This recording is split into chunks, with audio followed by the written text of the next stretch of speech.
The key word is formula.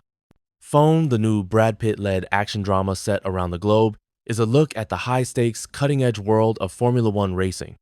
Directed by Joseph Kosinski, touching down after resuscitating the box office from its pandemic slump with Top Gun, Maverick, it aims to be a thrill-a-minute adventure. The truth is, it's more of a thrill every other minute. Put bluntly, the scenes that aren't set on the track come close to feeling like a parody of every other racing movie you've ever seen. How are the crews still surprised when these cars occasionally crash and the drivers end up in the hospital? Considering how fast everyone is going, they should be shocked it doesn't happen more often. Anyway, the characters in Phone are rote, the dialogue is wooden, and the well-worn course of the narrative is extremely predictable. Considering how much effort went into this production, it's plain weird they didn't try to craft a more dynamic screenplay.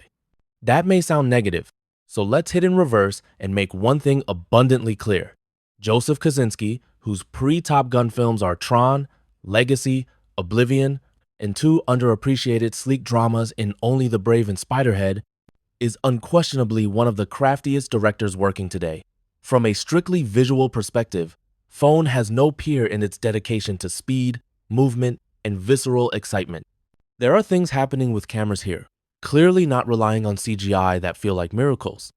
Miracles are a key plot point too, in that Ruben Cervantes, Javier Bardem, the owner of the cellar-dweller phone team APXGP, casually called Apex, knows he's about to lose his franchise if he can't somehow notch a win this season. He goes all in on recruiting his old pal Sonny, Pitt, a man who was destined to be the best, but drawing a bad hand 30 years ago sent his life careening into a ditch. He's out there picking up gigs. We see him win a big race in the movie's Led Zeppelin enhanced prologue, but he's directionless, living in a van with no attachments. Ruben convinces him to join Apex, where Kate, Carrie Condon, is the Scotty of the operation, and Joshua Pierce, Damson Idris, is the rookie with loads of innate talent, but too much adrenaline just as he was years ago. Naturally, the two are destined to butt heads, but in time become best pals.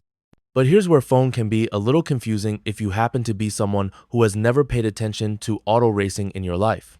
Sonny and Joshua are both super alpha dudes driven to be the best, but they are also a team, so only one of them can win. I guess this is a thing. Also, Formula One has a million rules. I kind of figured you just go around in a circle really fast and eventually someone comes in first, but there's apparently a lot more to it than that, which the movie does attempt to explain. As such, Joshua and Sonny have what seems like half of NASA behind them, tracking their every move with high-end computers and screaming things the whole time. Naturally, Sonny ignores it all, because he's out there on the track, not behind a computer, and even at one point declares that his strategy is simply to drive fast.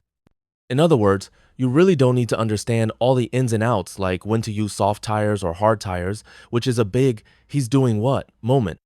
The specifics are background noise. The scenes in Phone that hum are practically non-verbal and beautiful. As in real racing though, there is a ludicrous amount of advertising in Phone, and it's funny that the first two logos that get close-ups are for Geico and Sunoco.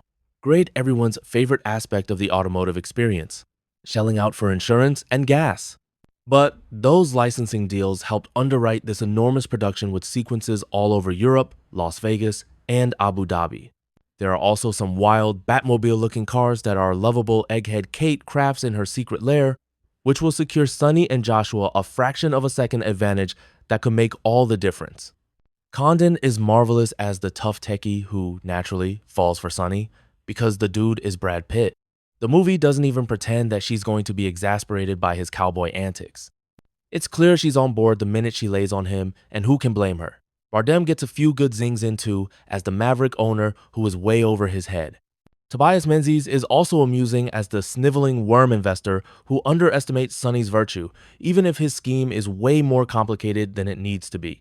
Damson Idris is strong and likable as the cocky kid who learns a few life lessons along this route, and he does the best he can with a part you've seen 100 times before. And as for Pitt, well look, he's the closest thing we've got to a Gary Cooper-like leading man. Naturally, the camera adores him. All he has to do is walk into frame and the audience applauds. But don't go looking for him to do much introspective acting. His Sonny is a tough guy loner who, once he realizes he's got an opportunity to finally be the champion, will stop at nothing to make that happen. Robert Redford didn't offer much backstory in Downhill Racer either, and that's pretty much the gold standard for this type of movie. With those warnings in place, buckle in. For Flash and Rumble, Phone doesn't have an equal this summer. Roll down the windows and enjoy the ride.